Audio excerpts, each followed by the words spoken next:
Whatever struggles you're facing, from depression and anxiety to trauma and grief, BetterHelp can connect you with a professional counselor in a safe and private online environment. It's so convenient you can schedule secure video or phone sessions, as well as chat and text with your therapist, and anything you share is completely confidential. Best of all, it's a truly affordable option. Beautiful Anonymous listeners even get 10% off your first month with the discount code STORIES. So why not get started? Simply go to betterhelp.com/stories and fill out a questionnaire to get matched with a counselor you'll love today. Have diabetes or know someone who does? Check out OneDrop, diabetes management for the 21st century. OneDrop's glucose monitor is sleek and compact, and strips are delivered right to your door. Use the award-winning OneDrop app to track your blood sugar, food, meds, and activity. Plus, get 24/7 access to your very own certified diabetes coach. Learn more at getonedrop.com and use code STORIES to save 20%.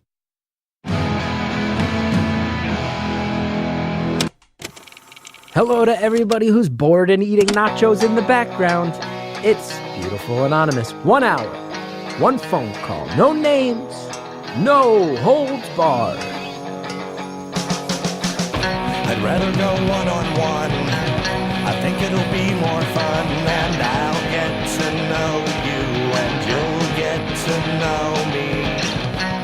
Hello, everybody. It's Chris Gethard welcoming you to another episode of Beautiful Anonymous. Thanks for listening, as always. I mean it so sincerely. A couple plugs up top. I'm in the New York area, not on the road much lately, so I'm doing some shows. New Yorkers, 2 times I'm doing my hour in Queens in December. 2 times I'm doing my hour in Brooklyn in January. And Jersey, December 15th, I'm going to Maplewood, my old Essex County stomping grounds. I'm doing a book reading there. So chrisgeth.com if you want to come out and say hi, New Yorkers. Those tickets are moving fast. They're only $8 each, so get them now. Those shows are selling out. Beautiful follow-ups has been going really well. It means a lot to me that you guys are signing up for Stitcher Premium and enjoying those. The follow-ups with the classic callers. Remember, stitcherpremium.com/stories. Promo code STORIES. You get a free month. This week, Cuddly Pudge, all the way back, episode 36. It's a long time ago. This was the caller who was adopting a child, going through the overseas adoption process. And we get filled in on how that's been going. And I will tell you, I also, there were a bunch of twists and turns that I didn't expect. And the caller is dealing with a lot more real life now on top of all that. And it is an episode that in many ways is tough and sad for new reasons. And I want to send Cuddly Pudge my love. It's a weird thing to call him Cuddly Pudge, but send it to him. Listen, you'll see what I mean. Last week's episode, I just want to quickly say that I did not anticipate how hard that episode was going to be for some people. I clearly have a personal blind spot, and I will learn from that. A lot of people who have dealt with body image issues felt like that episode pushed some major buttons. And I think I'm usually pretty good about giving much clearer warnings for episodes that push buttons. We've certainly pushed buttons around here, but I don't think I've seen it in a reaction that emotional since the episode with the person who made out with their teacher. It was that long ago that things kind of flared up emotionally. So I learned a lot. I think part of the issue is maybe that it was a live show, so I was trying to entertain a live crowd, and my jokes were a little glib. And I stand by the episode. I think the caller had a great story to tell, but for anybody who felt like they were maybe blindsided by that one, I do apologize. Now, this week's episode is one that I was really, really interested to have. This caller called up and explained that he is a gay male, and he also grew up in the Mormon faith. And I think a lot of us instantly go, oh, wow, well, those are two things that historically have at times not meshed perfectly. And I want to be clear and say I'm not saying that about every member of the Mormon faith or even the tenets of the church as a whole in the modern day, but I think a lot of us have heard stories about conversion therapy and things like that. So as soon as the caller told us what his story is about, I knew that there was a real story here to tell. So he tells it well. It was a call I was quite happy to be a part of, and one that I hope you enjoy. Thank you for calling Beautiful Anonymous. A beeping noise will indicate when you are on the show with the host. Hello. Hi. Hello, Chris. Hi. How are you? How exciting. I'm doing okay. How's your day? It's okay. It's okay. I got 2 things going on. 1, haven't been sleeping great this week. 2, doing I'm having a midlife crisis, clearly, so I'm doing a Brazilian Jiu-Jitsu tournament tomorrow, so I'm a little, just feeling a little weird, but that's okay. Oh, I see. I've seen your pictures on Instagram, and I'm excited for you, and yet a little terrified too. But Yeah. I think that's a lot of fun. Well, thanks for checking it. These pictures are getting big response, bigger than anything I put up about my comedy or career. We're talking 2,000 likes on some of these. I can't get anybody to get 2,000 likes on my book. That's okay. Oh, well, That's all right. it's a good book. Thanks. I do have your book. Thank you for being one of the few and the proud who have checked it out. Thank you for that. I've listened to the show since the beginning, basically. And there's something that in one of the very first episodes, it really caught my attention, and yet it bothered me with what the caller said. And I don't want to call him out or anything like that. But going way back to, I think it was one of the first 10 episodes, it was Jack Mormon. Okay. And I think that you were looking for something to have a bit of conversation with him regarding something Mormon of sorts. And you said something about taking it into your daily lives. And the caller didn't catch your reference, which I think you had Googled in the moment or something.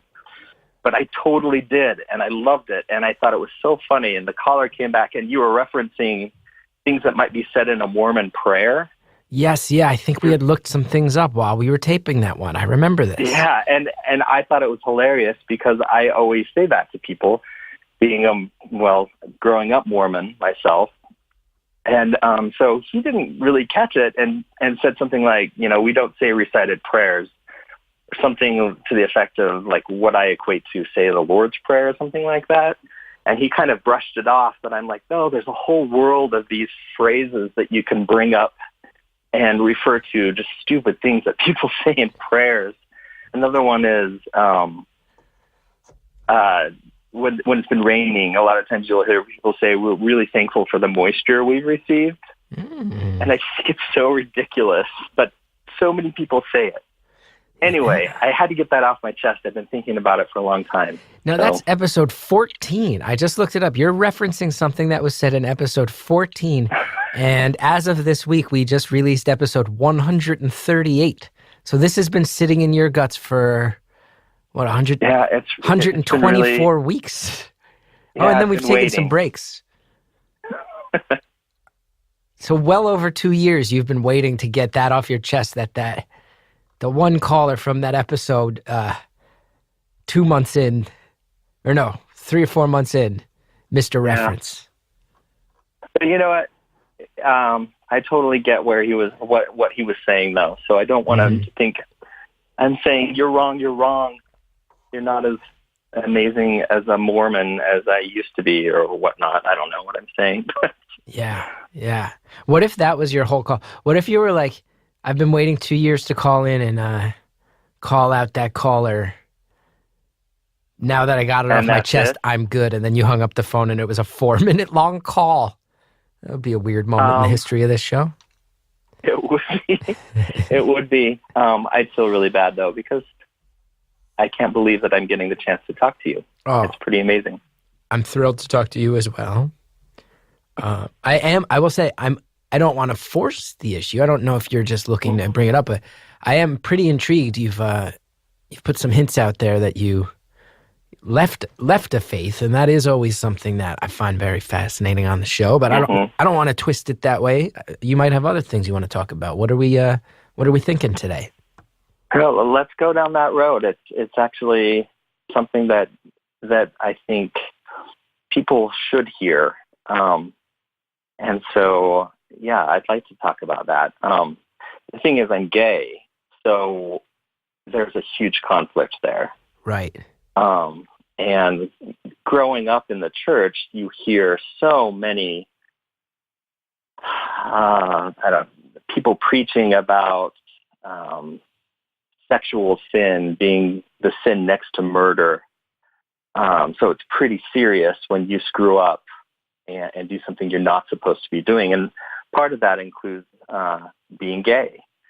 The church has changed in the past few years a little bit, acknowledging that it isn't really someone's choice to be gay. And so they say, you're not in trouble if you feel that way. But if you act upon it and you date and you fall in love and you get married, then you're sinning. Wow. And so it's a pretty big conflict. Yeah, and it causes a lot of hurt for people. For me, truthfully, I was never really strong in the faith. I just grew up in it. It's my family, generations we've been in this church. So it was just part of my life. I knew I was different from a very, very young age. And I just never dug in to being serious about church like a lot of people. So you had some initial resistance. Now,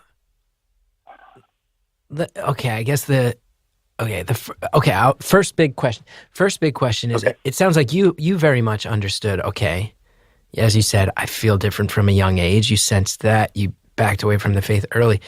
But as far as your family goes, being in the church for generations, what's their relationship with this part of your life? For the most part, things are good. I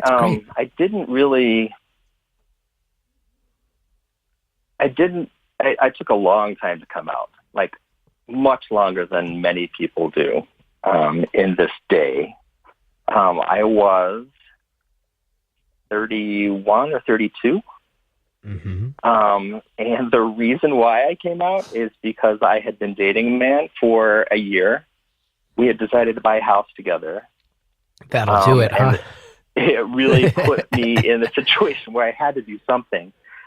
So I wrote an email to my parents and explained to them the situation, explained to them that I was gay, that I had a boyfriend. We decided to buy a house together and kind of build a life going forward. And get this, he also has 2 kids. So I was presenting them with this huge dump of information all at once. I don't mean to laugh, but holy shit, that's the email of their lives, huh? Right. It was pretty nerve-wracking hitting send on that thing. And the next morning, that's the most. I mean, you talk about having nerves of steel. You must have had the mouse must have been hovering over send for a long while on that one. Hey, so I'm owning property. I really wish I could remember. Oh, sorry. God. Go ahead. Oh, no, please. It's such to visualize that moment is making me, it's filling me with a mix of emotions. So I keep interrupting though. So you said the next morning. So the next morning, and in the email, I actually said, hey, do with this information what you will. You don't need to tell any of my siblings, of which I have 5. Or if you choose to, that's okay. Or let me know and I can tell them individually what you want to do. But beginning the next morning, I started getting calls and texts and emails from my siblings affirming their support of me and their love for me, which was way better than I expected things to go. So it was really great. I didn't hear from my parents until late that afternoon the next day. And my mom called me, and it was an okay conversation. One of the very first things she said is, "Oh, I'm just so sad that you're leaving the church." And that wasn't anything near that was said in the email. So it was just expected, though, kind of. She also told me, your dad and I don't approve of this at all, but we love you. We're going to be telling our friends that, if you come around with him, your husband, or not husband at the time, but if you come around, we'll let them know he's your roommate, which I think is a trick that doesn't fool anyone. But and they also told me my grandparents were in their early 90s at the time, and they said, we're just not going to say anything to them and let them ride out the rest of their lives not knowing, which I was kind of okay with. Yeah. But it went well. Immediately, my mom was like, we need to have, you over for dinner. We want to come to your house. And for the most part, things have been good. I have to say that I think for a lot of us who are not, raised as religious, from the outside perspective, it sounds like that went relatively smoothly compared to some stories that you hear. Right. And I think I even said in my email, I'm prepared for you not to ever want to talk to me again. And I would be sort of sad, but I understand if that's the way you feel. I kind of laid that out, and I'm pretty glad that it didn't go that way. Yeah, absolutely. I kind of felt like I spent a lot of my life, my 20s, kind of distancing myself from the family, preparing for that to happen in case it did. And it hasn't, and some of the relationships have improved over the time since I came out. So, wow. How so?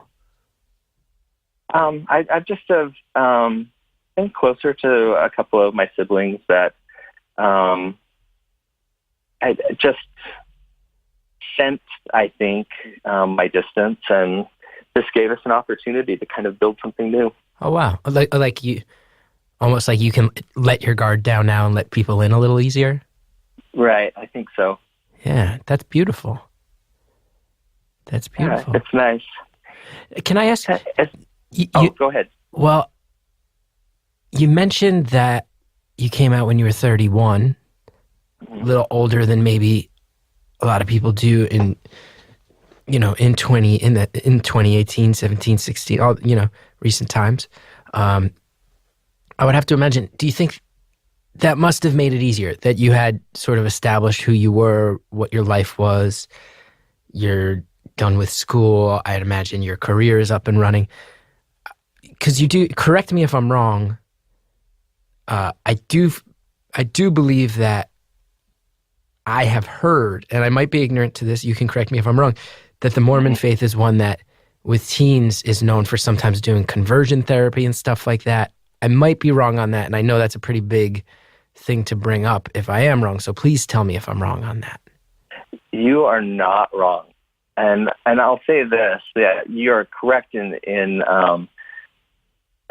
making that assessment that being older was good for me. And I think I really purposely did that so that I could stand on my own 2 feet. I did find out a few years after coming out that had I done it while I was a teenager, my dad would have kicked me out of the house. Wow. And that was kind of weird. I feel like attitudes have changed a lot. I know that still happens in Mormon households. I know that a lot of the homeless population in Utah consists of LGBT teens, and it's pretty sad. Yeah, that's very sad. And in speaking to conversion therapy, I think officially it's not something that the church presents as a solution, but it did in the past. But I'm pretty certain it's still happening. Right. Now, I don't want to fully tell my husband's story, but he also comes from a Mormon family. And he kind of was opposite from me in a lot of respects, in that he tried to do everything, tick all the boxes and do everything right. Serve as a missionary at age 19. As soon as he gets home from that 2-year mission, find a wife and get married, even though he knows he's gay. Mm-hmm. Then start having children, which he did. And he was in a marriage for 5 years. Now, midway through the marriage, his wife figured it out, and he hadn't told her, and so it was a pretty big blow up, I'm sure. But what he did is turn to church resources on what to do next, and he actually did explore, maybe go to some initial courses of reparative therapy, but it wasn't. He didn't spend a lot of time there. He kind of felt like it wasn't going to work. So why participate? Yeah. So. Yeah. Thank God, because everything you hear about that is that can be an intensely damaging thing to a person's mind. It can, and I mean, it's tough enough anyway for a lot of people. I feel like I never felt a lot of shame about the way I felt about other guys. But I know so many other people that are in the throes of depression, suicidal thoughts and ideations all of the time, including my husband. There was a point when he didn't realize or didn't know what he should do in his marriage, and it came down to, maybe I'll just end it. And end it by ending my life. And I'm so glad he didn't. What he had in his mind that stopped him was that he had these two young boys, his sons, and he felt ultimately the fact that they had a gay dad was better than having no dad at all. So that's what stopped him. Wow. Well, I am thankful that he didn't go down that road. Yeah. So then I was able to meet him, and I never really expected to have children of my own, but it sort of turned out that now I've got two stepkids. Now, this is all happening 11 years ago we've been together. And, wow. The kids are 17 and 15 now, so and you said they're getting up there. You said you told your family about this a year into being Correct. together. So 10 years ago is, because I will say that I think by the standards of any area of the country, the past 10 years have seen a massive amount of change and thought towards gay marriage and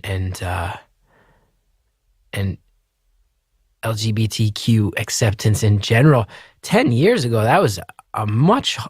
I have to say, I'm a little shocked to hear that, and to hear it kind of changes my perspective on everything you said, because that was still a very risky choice 10 years ago, much more so than now, I would think. Not that it's easy now, let alone in one of the most conservative cultures. Oh, yeah. The way you're explaining it is so laid back. I figured this all happened like 9 months ago or something.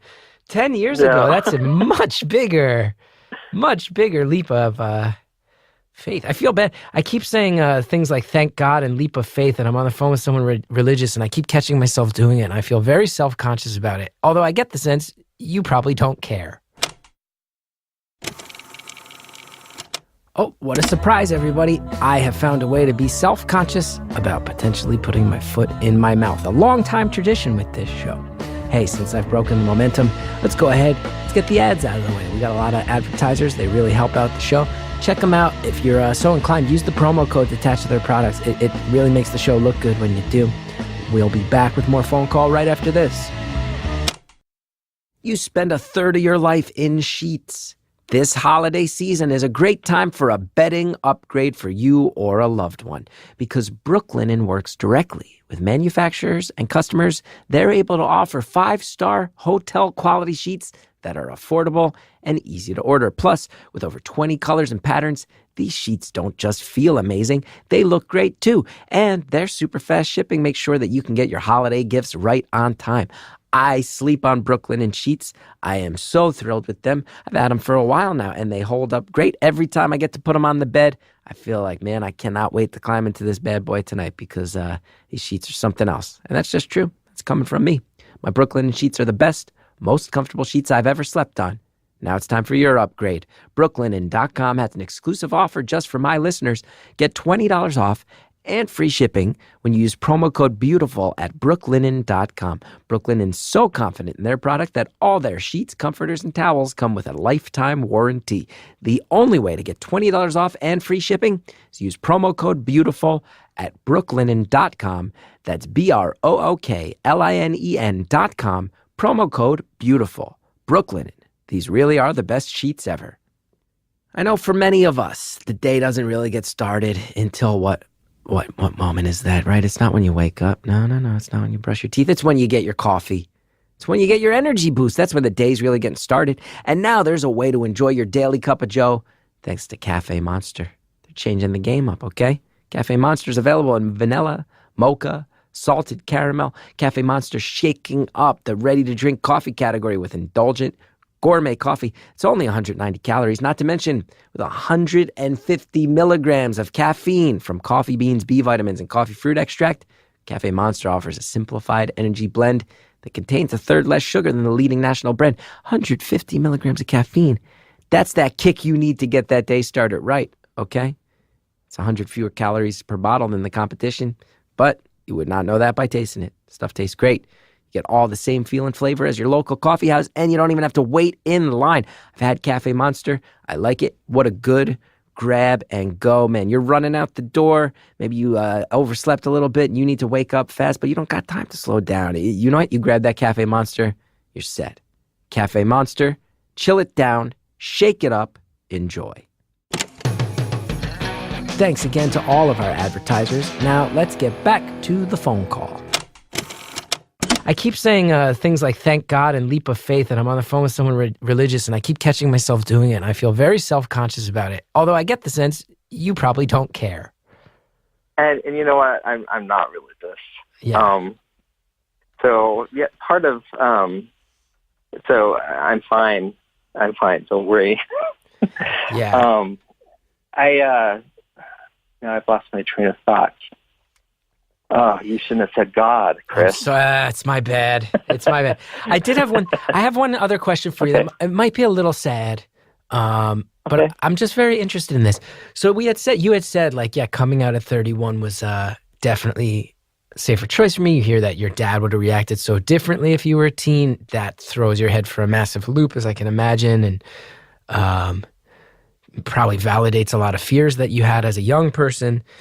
But here's the thing. I just want to put this on record and hear your thoughts on it, is that there might be a lot of people out there going, okay, well, then that was the right way to do it. What's so wrong with that? But I would just put out there, I wonder what your thoughts are, that when you come out when you're 31, I would think maybe some of there's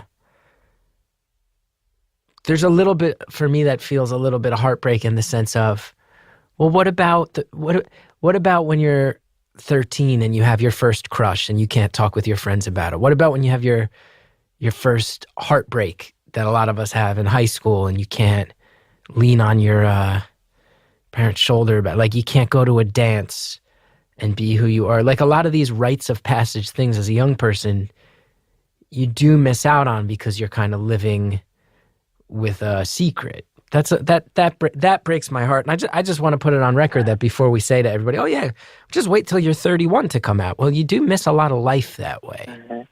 I wholeheartedly agree with that. Like I miss so much of my 20s just being stupid and doing stupid things and learning from those mistakes. And when I finally got to a point where I said, okay, I'm ready to start dating, I felt super immature about,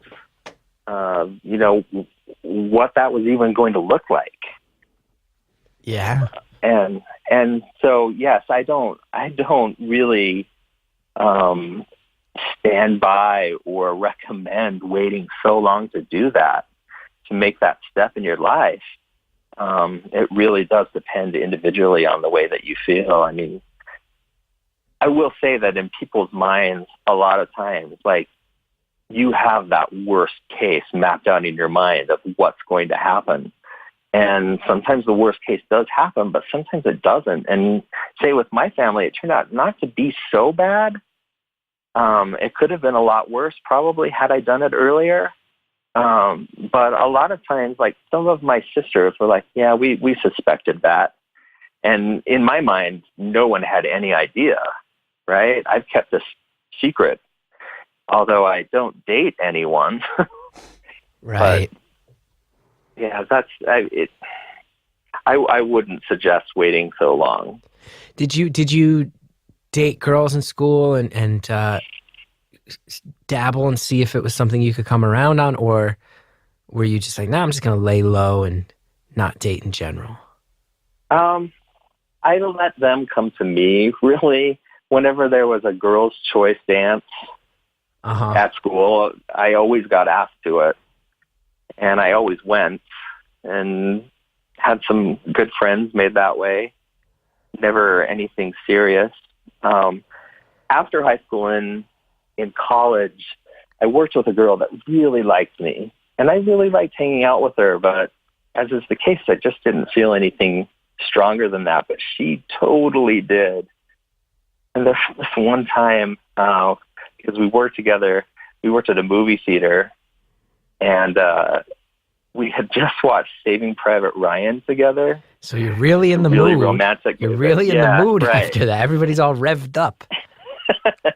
We went out, and it was super late at night because we had watched it after hours, and super long movie anyway. So it's like 4 a.m. and we walked out to our cars, but she walked out a little further to mine, was parked a little further away, and I started to get in the car, and she stopped me and said, I think you better kiss me because you're running out of chances.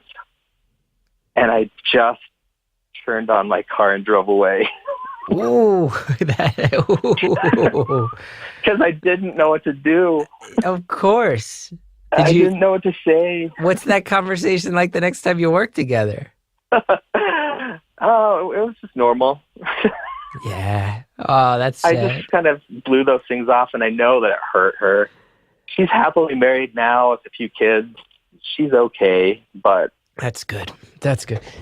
Here's side tangent, because I worked at a movie theater too. Here's a little known fact that you can vouch for. People who work at movie theaters hook up all the time. Oh, yes. Why are movie theaters, like, I wouldn't even just say that working at a movie theater is a dating scene. I would say that it is a particularly horny profession to be someone who works at a movie theater. Because you do those late night screenings where the whole staff comes out and goes, we're just going to play this movie again, and it's just going to be us in there, and people sneak some drinks in. Maybe less so. Maybe less so in a Mormon community where I think drinking. Oh yeah, right? I don't think I ever saw any alcohol on the premises. But maybe people are going nuts with caffeine or something, Dr. Pepper or something. Yeah, they get super hopped up. Get all hopped up and then get handsy. Movie theater employees hook up. I, of course, was excluded from this when I worked at a theater because I was inexplicably a social pariah from day one at the movie theater I worked from. But they would all hang out, go to each other's houses and party and hook up. Yeah, I can say that happens. And, I know of several out-of-wedlock babies that occurred. Movie theater babies. As a result of these dalliances at the movie theater. Like when you, so some baby out there named Francis, and then they'll go, why am I named that? And they'll go, yeah, because Francis Ford Coppola got us together. That's correct. Yeah, your name is Brett because we conceived you during a late night Brett Ratner movie session. Oh, I feel sorry for that kid. Yeah, call you Michael. Your first name's Michael, your middle name's Bay. You were conceived during Transformers 17. Now, okay, new topic, because what a fascinating first half of the story to hear about coming out in a culture that is not known for accommodating such things. What's it like to become a, would you say father, stepfather? How do you view yourself in that sense? Well, stepfather is, I guess, for a while when things weren't completely serious, the boys just call me by my name. There's another movie reference, I guess. But at some point, we figured, okay, I'm going to be a permanent presence in their life. So we try to implement that they have a dad, but they also have a did. So they call me did a lot. not always interspersed with my name, but and that has been great. A lot of fun. I love sharing things with them that I love, like movies. Kind of the downside is they're super sporty, and I am not. So I can't share that with them. So you get married with a guy, and he's got two kids who are leaning a little more jock than you ever did. Yeah. And see, my husband's not really super sporty. He was a swimmer in high school. But like team sports, our boys have played soccer and basketball, and most recently our older son was on the football team this year at the high school. He was just playing as kicker, so he wasn't really doing the full game. But that's good. That's less stressful, I would imagine, as a parent. Right. He did get tackled once, and I kind of freaked out. Once. He got tackled once, and he freaked out. Once. Meanwhile, all these other kids who are slamming into each other spinal cord first all game long. Right. History will look back on football and wonder why we allowed that to happen. Right? I totally agree with that. And I said to him when he joined the team, I really outright said, I don't support football. I'm going to have a hard time coming to see your games. I'm just letting you know that. Yeah. And I hope he's not damaged from that, but I think he understands. I think he'll survive. Compared to some of the things, I would say that at the very least, generationally, these conversations are getting less harsh. Your dad said he would have kicked you out of the house. You're saying it will be hard for me to watch you play football. I think that we are seeing some growth here over the generations. I certainly hope so. Is he really good at soccer? And then the football team was like, you got to come kick for us? Yeah, he's pretty good. Yeah, that's awesome. That's exciting. Even if you're not a sport. That's kind of their main sport. Do you get sucked into it when they're really good, though? Sadly, no. I seriously, when I get to the game, I just zone out.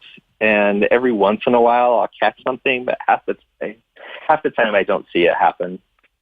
Yeah. I guess they score or make an assist or something like that. But that's our little secret, Chris. Don't tell them I don't see it half the time. You're often in the stands, and everyone will get excited, and you'll go, "Oh, this seems fun. What are the rules of this again?" Right. In fact, actually, their mom is really the driver of the sports. Mm-hmm. She's really the one that has pushed them being so integrated into these activities. And so she's a pretty big sports fan, and she bought for them for several years. They've been season ticket holders to the Major League Soccer team here in town. And so every once in a while, when they can't use the tickets, like we've gone in their place. One time, their seats are right by the goal on one side of the field, and one time the camera caught a celebration of a goal, and everyone in the stands is up and cheering, and I'm sitting down next to my friend, and we're looking at a phone, completely oblivious to the celebration. You're that guy. We've all seen that clip. I just funny. Go for the nachos. I'll tell you, you and my wife have very similar experience. Because my wife though was a dancer and an aerialist physical theater, so she very much enjoys. She likes live sporting events because she thinks, like the first time we went to a pro basketball game together, she saw this guy Damian Lillard from the Trailblazers play, and she was like, "That kid can move his body in incredible ways." Like she's like, oh, from the dancer perspective of body awareness, she loves it. But for example, she loves college basketball a lot more because when we go, they have like marching bands and dance teams and stuff. And a lot of times I'll be watching my Seton Hall Pirates, and I'll be flipping out during the game, and then a timeout will happen, and it'll cut to commercial on TV, and I'll sit down and check my phone, and the pep squad comes out, and she leaps out of her seat and is screaming for the pep squad. No actual interest in the game. I totally understand. My husband and I have actually been super excited about the the soccer players warming up and doing their stretches in front of us instead of actually watching the game. Get that ass in the air, man. Hey, look at that. Get that ass in the air, man. Jared, can we write that down? Potential episode title. Get that ass in the air, man. No, I think that would be a disservice to many of the very thoughtful things we've talked about thus far. I do want to ask about another difficult thing. Okay. Because you brought up your husband's ex, the mother of the kids. I would have to think. So I hope this is not a thing that would hurt your feelings, because I think objectively, everyone would say a hard situation for her. What's your relationship with her like? I will say I think it's improved over the years. It's rough, and I don't really want to speak ill in any way, because I'm sure that I'm part of the problem sometimes in dealing with situations. But sometimes we butt heads a little bit, and I feel really bad because she didn't sign up for this. She never expected the man that asked her to marry him is going to 5 years later divorce her. So I feel like it's really sad. And I can speak wider. I mean, this is a pretty big problem with people in the Mormon community. For a long time, people were counseled, when they came to church leaders and said, I have feelings for men, those church leaders were telling them what you need to do is get married, and that will all sort itself out. Now, my husband was never specifically told that I recall, but that attitude was in his mind, and so that's why he soldiered on with attempting to get married and make a heterosexual marriage work. And I think there are a lot of women out there that have been burned by this, and I feel really, really bad for them. Yeah. It is, and again, easy from my perspective, right? Easy, as always.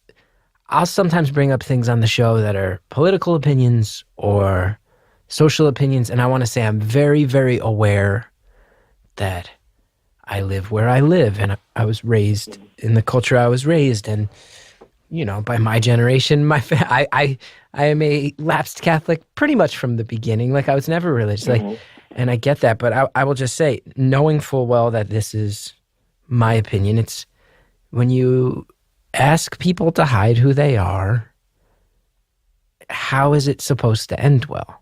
That's what I don't understand about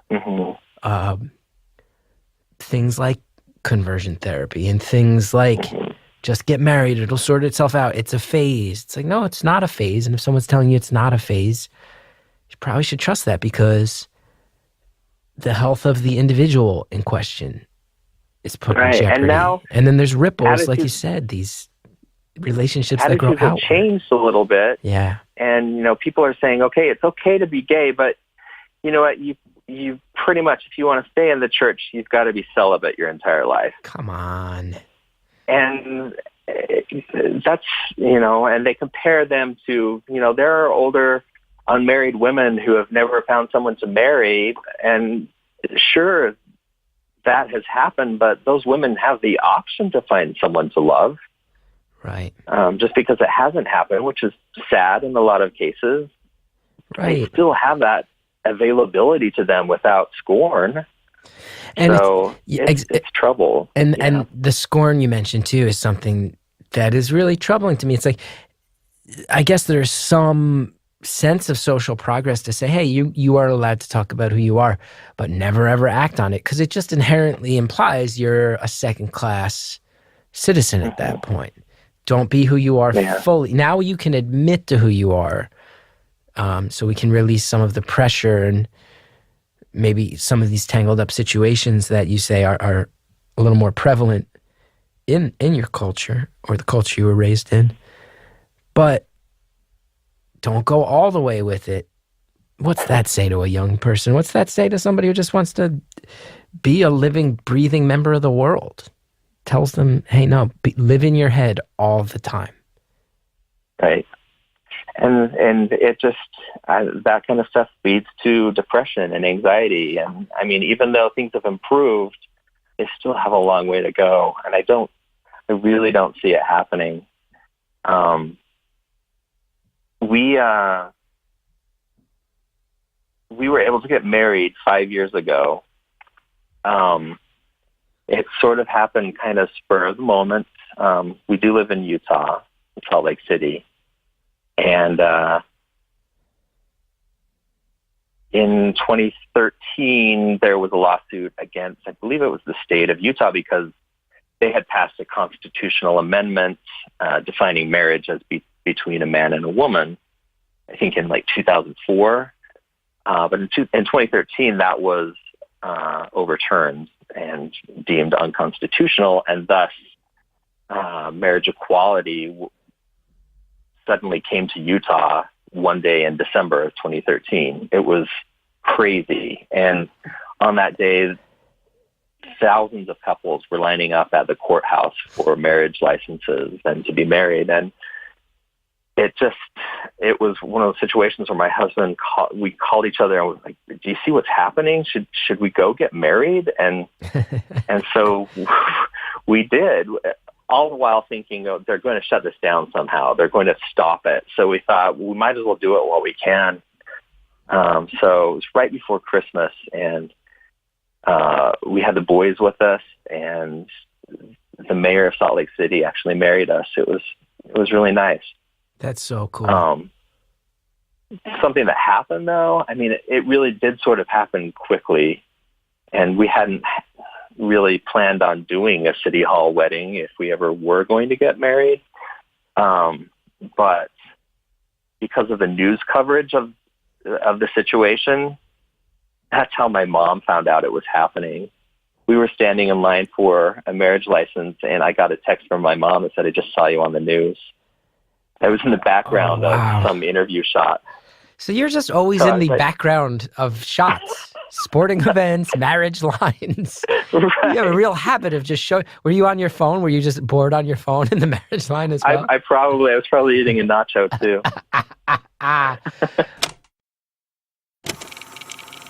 want to go ahead and applaud the caller for the nacho callback. I felt like I nailed the callback to the background thing. Caller spiked it hard with the nacho callback. Kudos to you, caller. Hey, since I broke up the flow of the show anyway, we got commercials, advertisements, and then we'll come back and we'll finish off the phone call. On the hunt for healthy eating? Never mind the latest fad diet or what your favorite celebrity isn't eating today. Sunbasket helps you get healthy, delicious meals on the table every day. Sunbasket makes it easy and convenient to cook healthy, delicious meals at home, no matter how much experience you have in the kitchen. Just go to the Sunbasket app and pick from 18 weekly recipes, easily cooked dishes like Thai turkey lettuce cups. How about that? Thai turkey lettuce cups. Everybody's signing up right now. You also got paleo, gluten-free, lean and clean, vegan, Mediterranean, family options, and more. Sunbasket works with the best farms and suppliers to bring you fresh, organic produce and responsibly raised meats and seafood. And the best part, it's quick and easy. With Sunbasket, everything's delivered to your door with easy-to-follow recipes. Meals are ready to whip up in as little as 15 minutes. No grocery shopping required. There's something for everyone, so you can be your kind of healthy. I like Sunbasket a lot. I've used it a whole bunch. It's packaged really well. You pull those recipes out, and they're in that nice little magazine, and then everything is kind of packaged right together, so you don't even have to separate out the ingredients for your recipes. And I tell you, it's a service. I've been shocked that they make these directions so clear that oftentimes, even me, and I am not a good cook, it actually comes in as less time than they've told me for all the prep. That's how much of a service they're providing here, and it's really good food. It's fun to make, easy to make. You go to sunbasket.com/beautiful today to learn more and get $35 off your first order. That's sunbasket.com/beautiful for $35 off. Sunbasket.com/beautiful. Thanks to everybody who sponsors Beautiful Anonymous. Now let's go ahead and finish up this phone call. So you're just always So I in was the like, background of shots, sporting events, marriage lines. You have a real habit of just showing. Were you on your phone? Were you just bored on your phone in the marriage line as well? I was probably eating a nacho too. Ah, wow. Oh yeah. I mean, is there regret there, just in the sense of, oh, we felt this need to be a part of this wave, and maybe could have included the family more? Or you're like, nah, that's how it should have been. Kind of. And actually, after that happened, then shortly after, my brother texted, my husband's brother texted and said, should we come down there? And we said, I don't know. We don't really know if this still is going to happen. They're actually supposed to be closed at this hour, and at any time they could stop issuing the licenses. So we just told everyone to just, wait and see what happens. But it turned out really nice because it was just the four of us. Yeah, that's pretty cool. Yeah. Did you go back and throw a big party or something like that? Invite everybody to that? It's something that we have planned down the road. Still haven't done it. Now it's been 5 years. Right. I don't know when we're going to do it, but so it'll be like an anniversary celebration at some point. Yeah, I think so.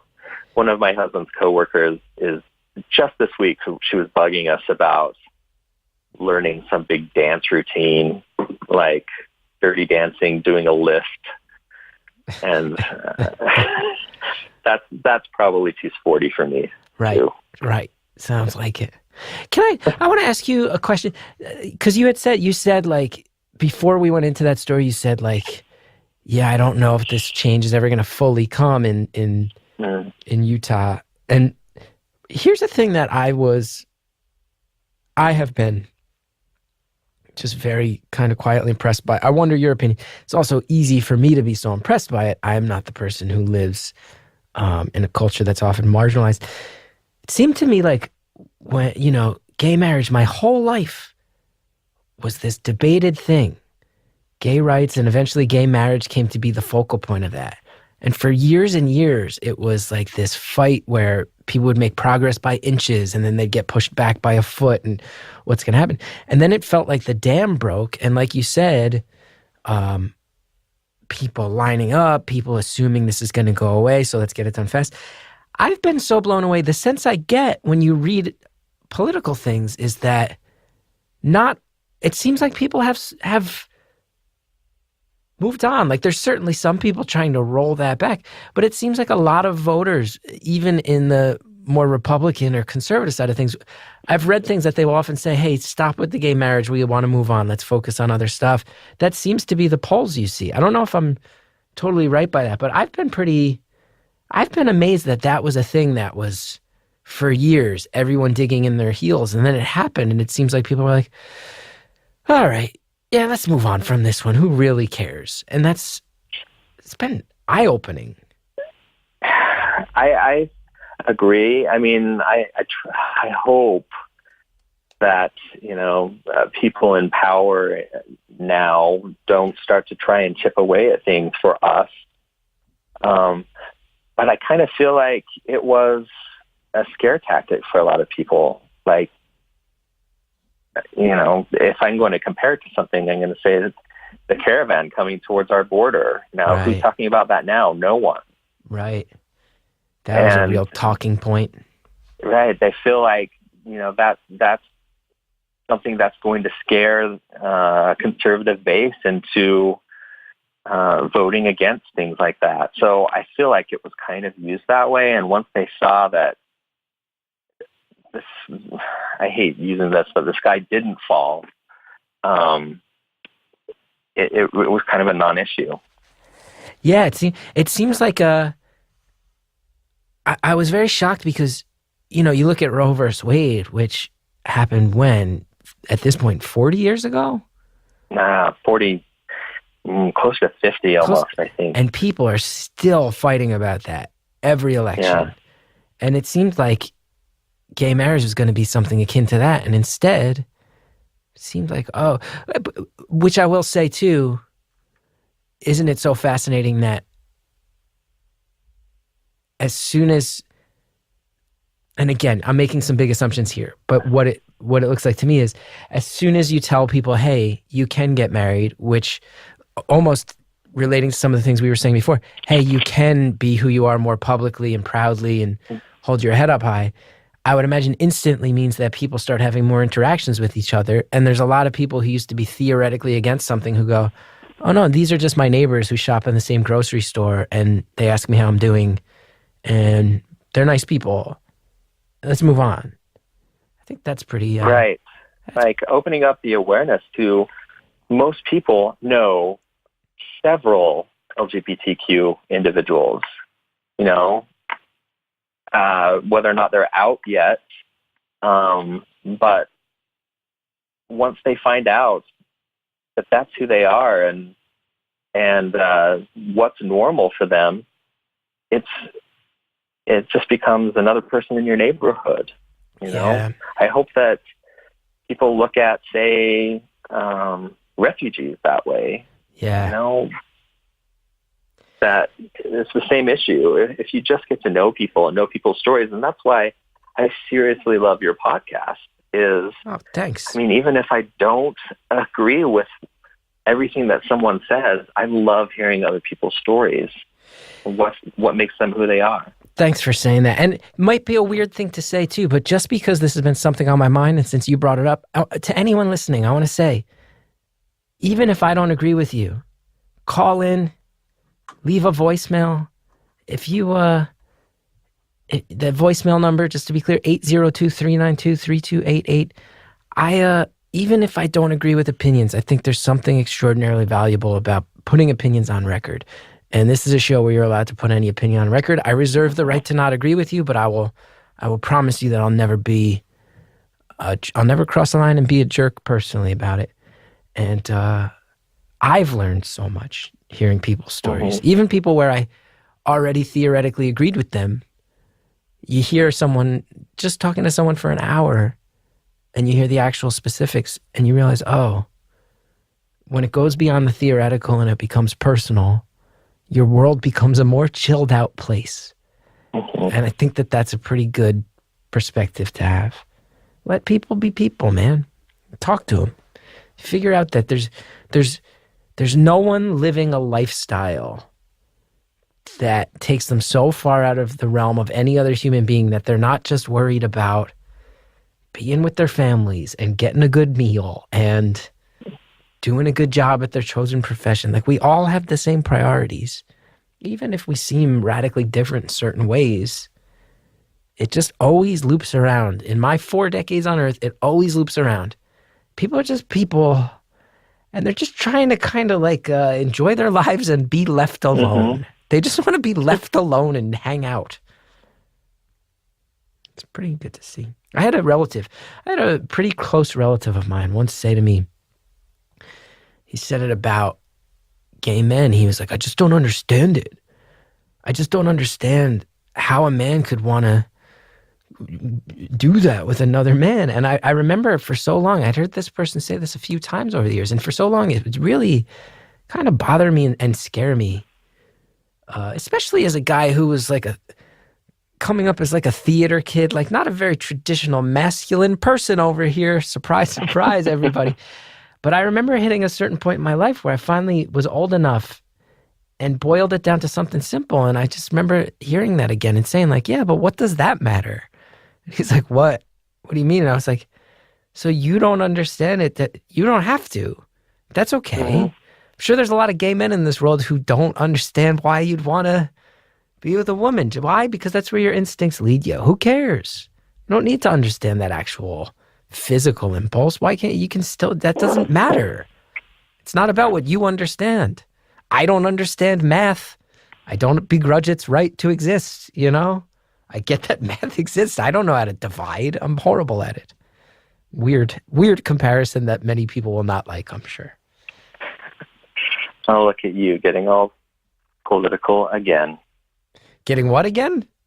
Getting all political again. I'm not even trying to. I'm just trying to. People keep accusing me of getting political, and to that I would say, A, how can you not right now? We're barraged with it every second, every day. And B, I am a notoriously unpolitical person.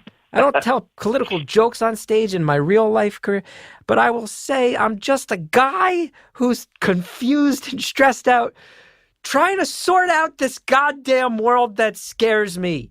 And if that's political, then I guess it's political.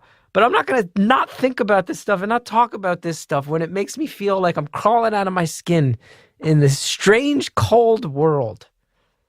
Right. Yeah, that's all my done rant. in a J. Crew striped T-shirt. Yeah, really taking a stand as an outsider. I've switched to more solids, by the way. I've now switched to more solids because I've gotten into jackets, and I think a jacket goes better with a solid as opposed to a stripe. I would probably agree with that. In fact, I'm kind of known for my... I'm a stripey person. I used to be a little bit more. I've kind of grown out of that. And so when you talk about your striped J. Crew T-shirts, I know exactly that affinity. Well, isn't this representative of everything I was just saying? We can start out by talking about the intensity of growing up closeted in the Mormon world, winding up with a family that you never expected. And by the end, it's become such a non-issue that we have 10 full minutes left to talk about the quality of J. Crew T-shirts. Doesn't that just say everything about the world right there?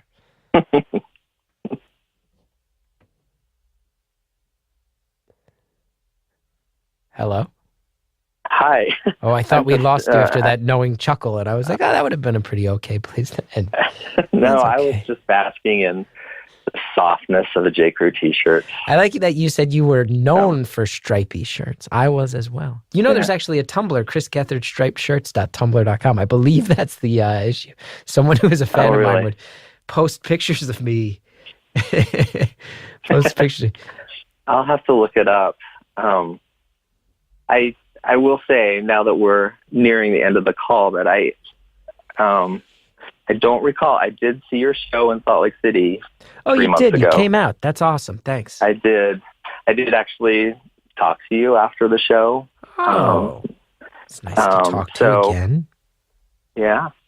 I mentioned to you that I wanted to talk to you on the phone sometime, and you very sincerely turned to me and said, I would really like that. And when you turned to me to say that, the comedy club woman was taking our picture. So the picture that I have is me looking forward, my husband looking forward, and you looking at the side of my head. Oh, that sounds like a nice candid. It's nice. I love it. Well, I got to say, those were great shows, and Wise Guys is such a great club. I want to come back and do a live taping of Beautiful Anonymous there if they'll have me someday. And, I would definitely be there. That's awesome. Basically live down the street from that, so... Very nice. I got to say, that was the first city I've been to because I travel so much. There's this new thing happening in cities now where they just leave scooters littered about. Bird and Lime, I believe, are the two kinds. A lot of cities have a problem with this, understandably, because this company, what they do is they just show up and like drop off 300 scooters on random street corners. And people are like, you can't, this is just like sort of transportation, sort of like you're just leaving a bunch of garbage on our streets. That being said, me and my friend Carmen, who's been coming out on the road with me, we took those scooters everywhere. And I'd never been to Salt Lake City, and I always viewed it as a very religious place, which again, coming from a point of life where I'm not religious, I was concerned. But that city is way hipper and cooler than I gave it credit for. Oh, thank you. Cool I really town. love it here. Even though, I wouldn't say if we lived in the suburbs, I don't think we could do it. But living in the city is great. It is the only city that I remember on my tour the past couple of years where I ordered a Lyft and the guy picked me up in what was effectively a monster truck. Like a truck that could have driven over cars. And he was wearing a cowboy hat and aviator sunglasses.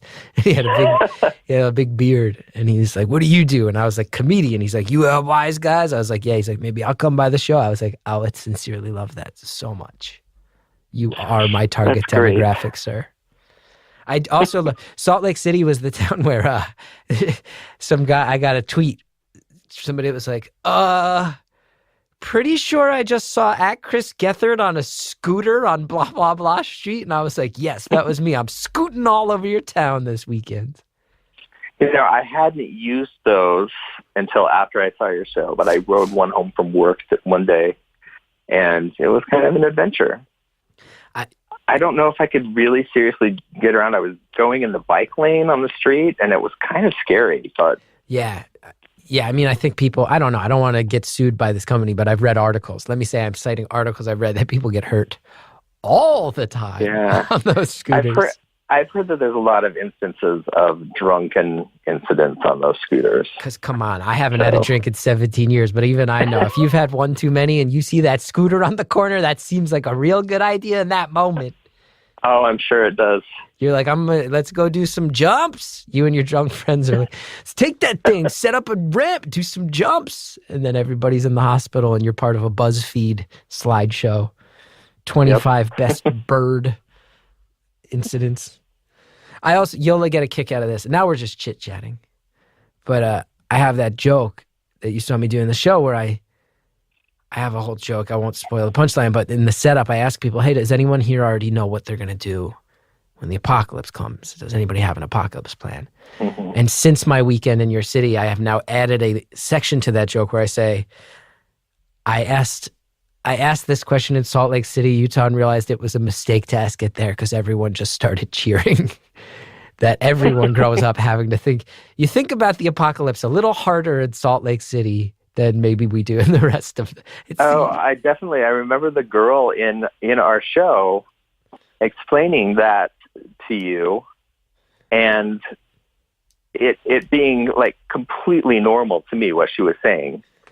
That she was going to go over to someone's house that was a bishop, and they got it all covered for her because they have a food storage. Yeah.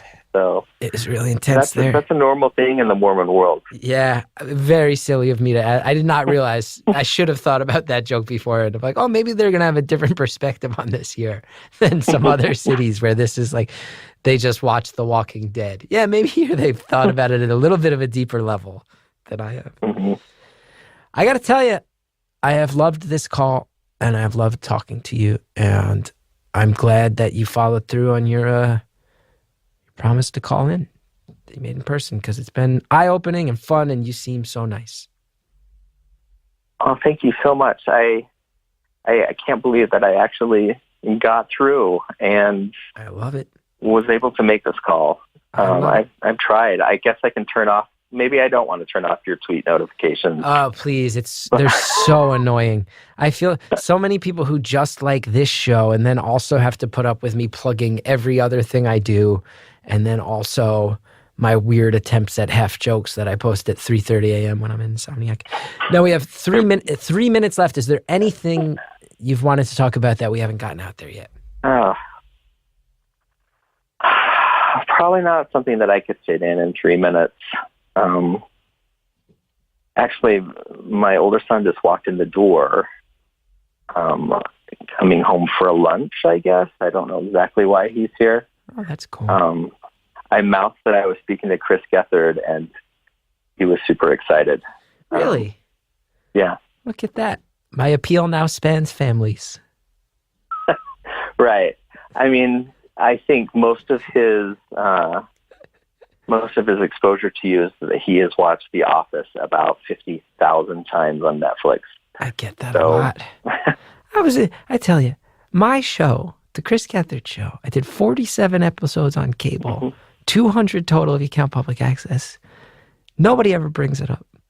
You do two episodes of The Office. Everyone I ever meet is like, you're the guy who hit Oscar with the pipe. I did. Barely even paid him. Barely even paid 2 months' rent on that gig. He is very, very aware of the Chris Gethard Show. So, he's got you covered there too. Well, do you want to tell? A few of those. Do you want to tell him the guy who played Trevor on The Office is on the phone right now and he says hi? I'll say it right now. Okay, the guy who played Trevor on The Office. I showed you a picture. Oh, all right. He said, "I know." He cut me off. Oh, and said, "I know." Okay. Okay. I showed you. Right. Yep. He's talking about the He pipe. brought up the pipe Uh-huh. and the sub sandwich. The sandwich delivery. And then Kevin's like, I'm Oscar. Look at this. Your kid doesn't even know that he's directly interacting with the guy he's referencing because he's cutting you off. I like that you have that satisfaction of knowing that I'm trying to talk to him and he's being a know-it-all and cutting you off and getting less of an experience out of it. I know. He's walked away now, so Look at whatever. that. Look at that. He could have talked to the 58th most important character on The Office. He had no idea. No idea. Well, we've got 20 seconds left. What a pleasure this has been. I thank you for all the perspective and all the laughs. Thank you. Thank you. I will make sure if you come back to Salt Lake that we come see you again and say hi. That's awesome. I can't wait.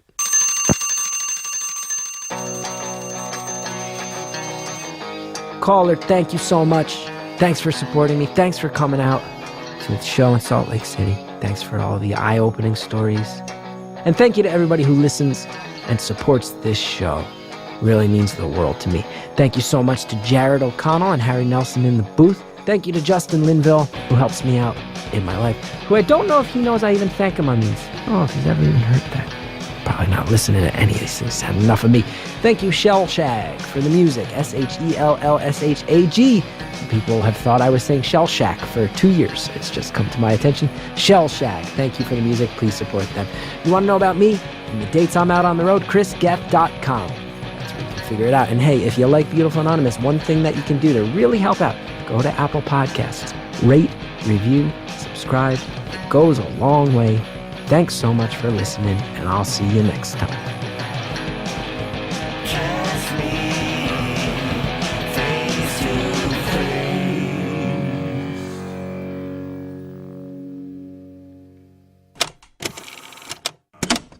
When it comes to fashion, Poshmark is the easiest way to buy and sell your items.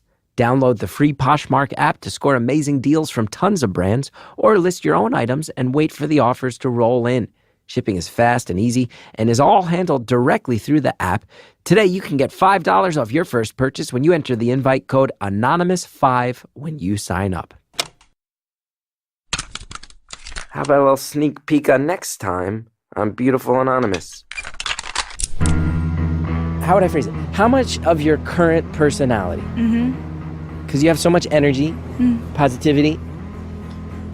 How much of that would you say has been informed by your experience learning English versus how much of this was who you were in Japan? Do you know what I mean? Yeah. 60, 40. So 60% came from my experience being here and learning English and immersing myself in the culture. And then 40% was what I had. So there's 40% of you where you're like, that's the core, that's just me, that's my personality, that's what I was born with. But I could not express that in Japan fully. So, yeah, it's 40%. Next time on Beautiful Anonymous.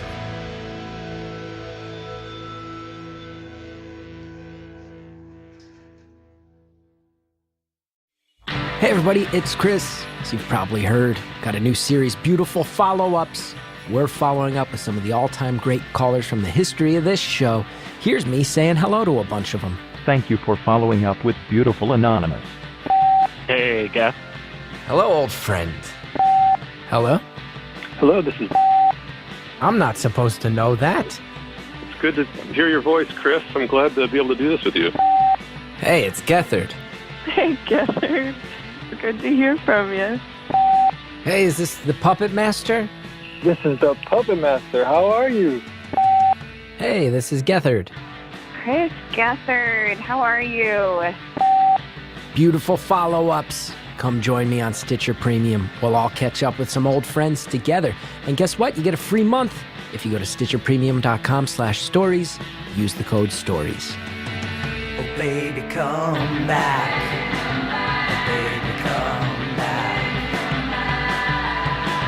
It's not the same since you left. Hey, this is Arnie from the comedy podcast Hello from the Magic Tavern, a chat show I host from the magical land of Foon with my co-hosts Usador, the Blue Wizard, and Chunt, the Shapeshifter. Most weeks we interview adventurers, wedding planners, ambulatory trees. But this week we have a special episode. I am so excited to learn about the Earth lore contained in Pride and Prejudice. We're going to do a book club of Pride and Prejudice. And you said this is a well-loved book on Earth, right? Yeah, it's one of those books that people love or were forced to read, or more likely it's one of those I'm gonna get to it's. And some of our most beloved guests are returning to read the book with us and enjoy some drinks and food over book club. We have Flower, we have Crom the Barbarian, and Germ. You know who they are. Maybe you don't give a crap about what an academic thinks about Jane Austen, but don't you want to know what a wizard and a badger think about it? Not enough spells. Not enough grubs. Not enough sword fights. Whether you love Pride and Prejudice or have no interest in reading it and just want to listen to a book club go really off the rails, you'll enjoy this week's Hello from the Magic Tavern. We shall defeat this book!